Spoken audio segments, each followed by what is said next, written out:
Assalamualaikum warahmatullahi wabarakatuh. Tabi pun, kami dari kelompok 1 yang beranggotakan Bang Nizam Syahid, Mbak Nindya Nur Fitri, Mbak Intan Maharani Safitri, Mbak Novita Siti Rahayu, Mbak Wulan Ayu Lestari, Bang Muhammad Aldo Kurniansyah, dan saya Cika Jenita Arsyan sebagai moderator yang akan memimpin jalannya presentasi pada kelompok 1. Ya, pada kesempatan kali ini, kelompok 1 akan mempresentasikan mengenai pengelolaan jasa lingkungan. Adapun point of presentation pada kali ini adalah karakteristik ruang jasa lingkungan, prinsip pengelolaan jasa lingkungan, dan kelembagaan jasa lingkungan. Selanjutnya yaitu pendahuluan.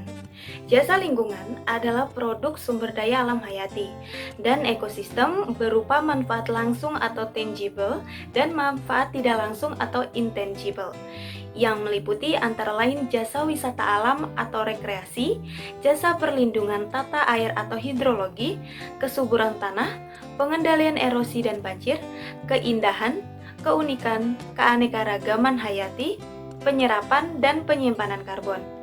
Air merupakan kebutuhan mendasar bagi makhluk hidup untuk mempertahankan keberlangsungan hidupnya.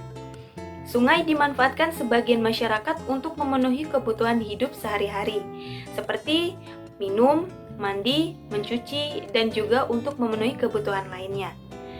Sistem daerah aliran sungai dapat dibagi dalam 3 bagian. Yang pertama, bagian hulu, bagian tengah, dan bagian hilir. Ekosistem daerah aliran sungai hulu sangat penting dalam sistem daerah aliran sungai, sebab dapat berfungsi sebagai perlindungan sistem tata air daerah aliran sungai secara keseluruhan. Daerah hulu dicirikan sebagai ekosistem perdesaan dengan 4 komponen utama, yaitu desa, sawah, sungai, dan juga hutan.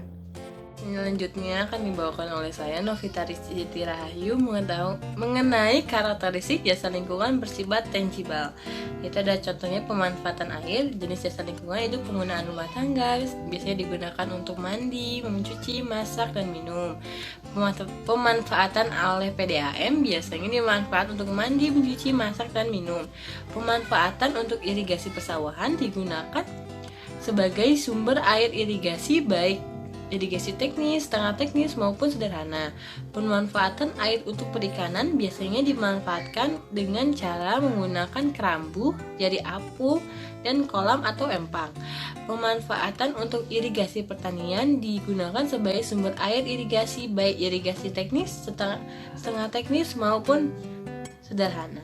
Karakteristik jasa lingkungan bersifat intangible, yaitu ada hidrologi di kawasan daerah aliran sungai Kambaniru, pembangunan hutan berbasis pemberdayaan masyarakat di daerah hulu, atau kegiatan pertanian dan peternakan yang menggunakan prinsip konservasi tanah dan air memberikan kontribusi terhadap manfaat hidrologi yang dinikmati oleh penduduk di daerah tengah dan dinikmati oleh penduduk di daerah tengah dan bawah Das Kanibaryu.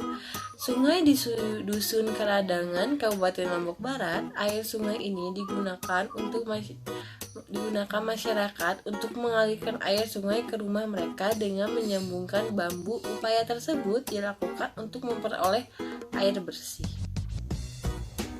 Oke, untuk selanjutnya yaitu tentang prinsip pengelolaan jasa lingkungan akan dibahas oleh saya. Yang pertama yaitu tabel 1, identifikasi dan deskripsi prinsip realistik, di mana jenis kegiatannya yaitu berupa pemanfaatan ekosistem hutan untuk ekowisata, di mana hal ini ditandai dengan pengelolaan pemanfaatan ekosistem hutan di TNUK, itu di mana secara ekonomi itu menguntungkan, secara ekologi ramah lingkungan, secara teknik dapat diterapkan, dan secara sosial dapat diterima oleh masyarakat, di mana keempat keuntungan tersebut merupakan jasa dari jasa lingkungan ekowisata itu sendiri. Kemudian yaitu tabel 2, identifikasi dan deskripsi prinsip sukarela. Untuk jenis kegiatannya yaitu yang pertama dukungan masyarakat terhadap keberhasilan pengelolaan kawasan wisata, dan yang kedua yaitu perlibatan pihak masyarakat dan pemerintah dalam pengelolaan objek wisata Danau Kerinci. Cukup dari saya serahkan kepada rekan saya selanjutnya. Selanjutnya yaitu hasil, tabel 3, identifikasi dan deskripsi prinsip kondisional. 1. Yaitu jenis kegiatan imbal jasa lingkungan dengan deskripsi. Terdapat imbal jasa lingkungan yang diterima masyarakat berdasarkan kontrak yang telah disetujui masyarakat dengan pengelola kawasan TNUK. Kemudian yang kedua, pemanfaatan keindahan landscape air terjun untuk meningkatkan pendapatan masyarakat. Dengan deskripsi, air terjun ini membantu masyarakat desa dalam meningkatkan pendapatan melalui aktivitas pariwisata di air terjun tersebut. Kemudian yang ketiga, pemanfaatan tempat rekreasi oleh masyarakat sekitar, di mana adanya ruang terbuka biru atau RTB merupakan tempat rekreasi menyenangkan untuk masyarakat. Selain memancing, ada banyak aktivitas yang dapat dilakukan di dalamnya. Selanjutnya yaitu pembahasan, di mana sebagai kawasan pelestarian alam yang dikelola dengan sistem zonasi untuk optimalisasi pengelolaan dan pemanfaatan Taman Nasional Ujung Kulon, diketahui memiliki potensi keanekaragaman hayati dan keanekaragaman ekosistem yang tinggi, termasuk potensi ekowisata. Salah satu bentuk pengelolaan pemanfaatan ekosistem hutan yang berkelanjutan yang secara ekonomi menguntungkan, secara ekologi ramah lingkungan, secara teknis dapat diterapkan, dan secara sosial dapat diterima oleh masyarakat adalah jasa lingkungan ekowisata. Pembahasan selanjutnya yaitu kawasan konservasi dapat mempengaruhi integritas ekologi dalam cakupan yang lebih luas pada ekosistem alaminya. Hal ini juga merupakan umpan balik dari pengelolaan kawasan konservasi bagi masyarakat dalam memberikan manfaat optimal berwisata alam. Jika masyarakat dapat memenuhi kebutuhan ekonominya dari keterlibatan dalam wisata alam, maka mereka akan ikut menjaga kelestarian sumber daya alam, karena terjaganya kelestarian alam merupakan modal utama untuk keberlanjutan wisata alam, yang artinya terjaminnya kelangsungan pendapatan masyarakat tersebut. Selain memberikan dampak ekonomi bagi masyarakat, wisata alam juga dapat memberikan dukungan dana bagi konservasi Taman Nasional. Unsur-unsur kelembagaan dalam pemanfaatan jasa lingkungan, di mana yang pertama itu ada institusi, di mana institusi yang pertama yaitu PDAM. PDAM bertindak sebagai penerima jasa atau service user dalam proses imbal jasa lingkungan, karena PDAM telah menggunakan air dalam kawasan Taman Nasional Babul. Lalu untuk selanjutnya itu ada institusi pemerintah desa atau kelurahan dari Leang Lonrong, Ulu Ere, dan Leang Kasih, di mana pemerintah desa atau kelurahan ini memiliki pengaruh yang sangat penting dalam imbal jasa lingkungan air di Leang Lonrong, Ulu Ere, dan Leang Kasih. Lalu yang selanjutnya ada peraturan, di mana peraturan yang pertama itu ada peraturan izin nomor 10 garis miring ABT strip DPE garis miring 2014 tentang pemberian izin penggunaan air bawah tanah atau ABT, di mana PT Semen Tonasa 1 membayar retribusi dana CSR untuk desa-desa yang masuk ke dalam kategori ring 1 atau desa-desa yang bersinggungan dengan tapak pabrik. Lalu ada peraturan Desa Panaikang nomor 06 tahun 2006 tentang tarif karcis masuk pemandian alam Leang Lonrong, di mana tarif ini untuk dewasa 1.500 per orang dan anak-anak 1.000 per orang. Selanjutnya ada organisasi atau industri, di mana PT Semen Tonasa 1 dan industri air kemasan. Industri bertindak sebagai penerima jasa atau service user dalam konsep imbal jasa lingkungan. Di sini PT Semen Tonasa 1 menggunakan air sebagai sumber untuk perumahan karyawan. Lalu ada Balai Taman Nasional Babul, di mana Balai Taman Nasional Babul ini berperan dalam melaksanakan fungsi perlindungan, pengawetan, dan pemanfaatan air dalam kawasan, dan berhak untuk menertibkan segala bentuk pemanfaatan air dalam kawasan sehingga kawasan hutan lestari. Lalu selanjutnya itu ada insentif, di mana Balai Taman Nasional Babul ini sendiri bertindak sebagai penyedia jasa atau service provider sehingga dapat memperoleh penerimaan negara bukan pajak atau PNBP.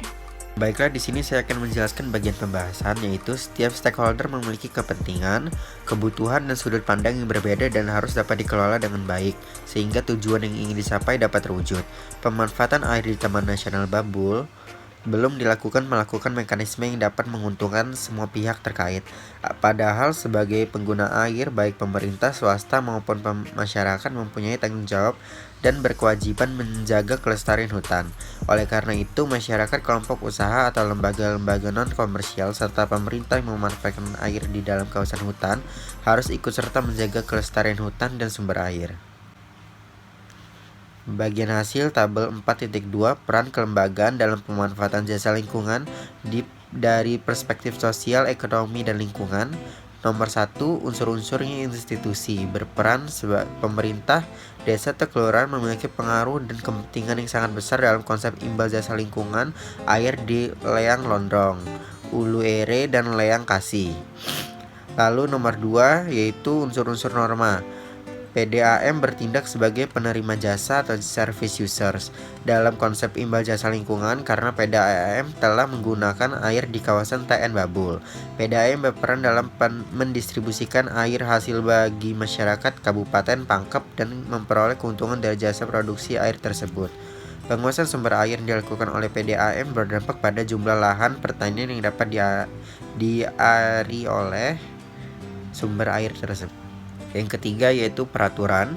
Kelembagaan harus memiliki instrumen seperti peraturan skema monitoring dan evaluasi sebagai jaminan untuk mengakses informasi untuk menjamin bahwa pelaksanaan penyediaan air bersih melalui skema KPS mengikuti prinsip-prinsip tata kelola yang transparan dan akuntabel. Yang keempat ada organisasi.